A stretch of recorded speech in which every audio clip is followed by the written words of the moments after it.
भारत के चीन के साथ चल रहे सीमा विवाद पर अमेरिका लगातार नजरें गड़ाए बैठा है।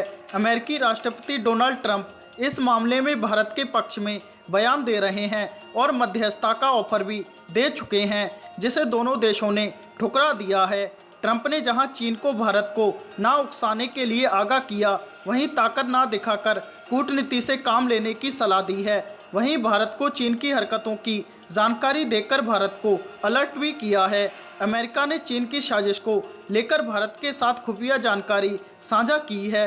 लद्दाख में भारत और चीन के बीच चल रहे सैन्य गतिरोध के बीच अमेरिका के विदेश मंत्री माइक पोम्पियो ने ड्रैगन की सेना के मूवमेंट के बारे में अहम जानकारी दी है। पोम्पियो ने कहा कि चीन ने भारत के साथ लगी अपनी वास्तविक नियंत्रण रेखा पर सैनिकों की तादाद बढ़ा दी है।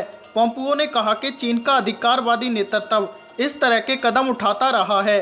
उन्होंने आरोप लगाया कि चीन जमीनी स्तर पर अपनी रणनीतिक स्थिति का अपने लाभ के लिए इस्तेमाल कर रहा है और दूसरों के लिए खतरा पैदा कर रहा है। साथ ही जिन स्थानों पर सेना की तैनाती का अधिकार नहीं है, वहां भी चीन उनकी तैनाती कर रहा है। गौरतलब है कि भारत और चीन के बीच सीमा को लेकर बीते 26 दिनों से तनाव जारी है।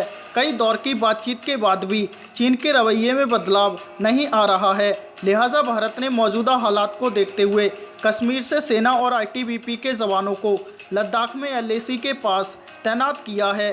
सूत्रों के अनुसार चीन की सेना की बराबरी के लिए गलवान घाटी में भारतीय जवानों की संख्या बढ़ाई गई है। सेना में एक सीनियर अधिकारी ने बताया, मौजूदा हालात के मद्देनज़र एलओसी से एलएसी में जवानों की शिफ्टिंग हुई है। ये ज़रूरी भी था। कमांड और कोऑपरेशन लेवल पर कुछ फोर्स को रिजर्व भी रखा गया है। स्थिति को देखते हुए इन्हें तैनात किया जाएगा। इन सैनिकों को सड़क और हवाई रास्ते से पीपुल्स लिबरेशन आर्मी यानी चीनी सेना पर कुछ दबाव बनाने के लिए भेजा जा रहा है। भारत और चीनी सीमा के नज़दीक बसे गांव डरबुक के लोगों का कहना है कि हर रात उनके इलाके से 80 से 90 ट्रक गुजरते हैं। ये काफिला सेना और सिविल वाहनों का होता है। इससे सेना को गोला बारूद और रसद सप्लाई की जाती है। इसी बीच चीनी विश्लेषकों की तरफ से भड़काऊ बयान सामने आया है। विश्लेषकों ने भारत के खिलाफ अपने नए हथियारों को इस क्षेत्र में तैनात करने की सलाह दी है।